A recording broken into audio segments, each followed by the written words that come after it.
Finally দুদিনৰ কাৰণে মই গুৱাহাটীৰ পৰা ঘৰত যাব ওলালোঁ। গাঁৱৰ ঘৰ মানে ধুবুৰী ডিষ্ট্ৰিক্ট হয় আৰু গৈ আছোঁ বাৰু।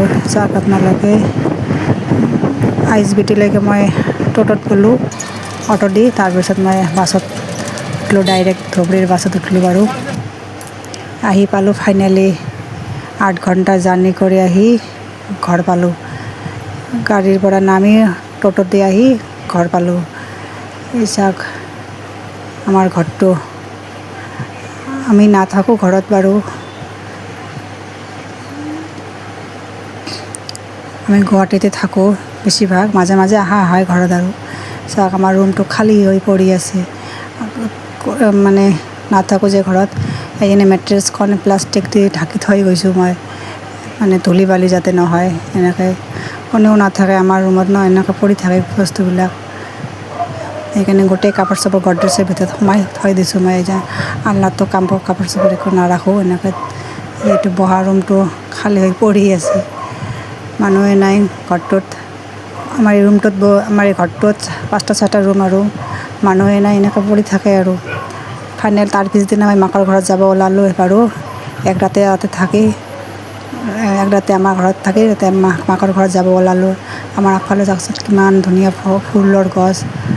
এইফালে আমাৰ এই মন্দিৰটো, এই যিখিনিত আমাৰ মন্দিৰটো আগফালে।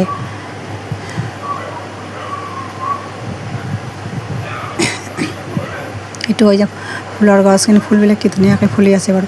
তাৰপিছত মই মাকৰ ঘৰত আহি পালোঁহি বাৰু। এই চাওক আমাৰ মাকৰ ঘৰটো চাৰিওফালে দেখাই আছোঁ আপোনালোকক। আমাৰ মাকৰ ঘৰটো, আমাৰ মা দেউতা অকলে থাকে বাৰু। এতিয়াও কোনো নাথাকে, তাতেও কোনো নাথাকে। দুখন ঘৰতে মানে আমাৰ মানুহৰ অভাৱ এনেকুৱা হৈ গৈছে।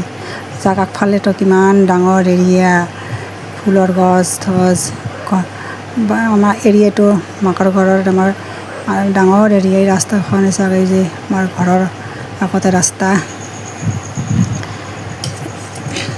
মায়ে যে দেউতাই মোৰ কাৰণে মাংস আনিছে, পনীৰ আনিছে, এই যে পনীৰ। তাৰপাছতে ৰাতিৰ কাৰণে এনেকৈ বনাইছে আৰু মাকে দালি, পাপৰ ভাজি। ঘৰখনত দেউতা আৰু মাকে থাকে, কোনো নাথাকে বাৰু। যাব ওলালোৱে মই গুৱাহাটীত। এই মা দেউতাই যে গাড়ীত উঠাই দি আছে বেগটো। বহুত বৰষুণ পৰিছে, পুৱাই মই 6টা বজাত ওলালোঁ ঘৰৰ পৰা। এই আমাৰ এইটো মন্দিৰ হয়।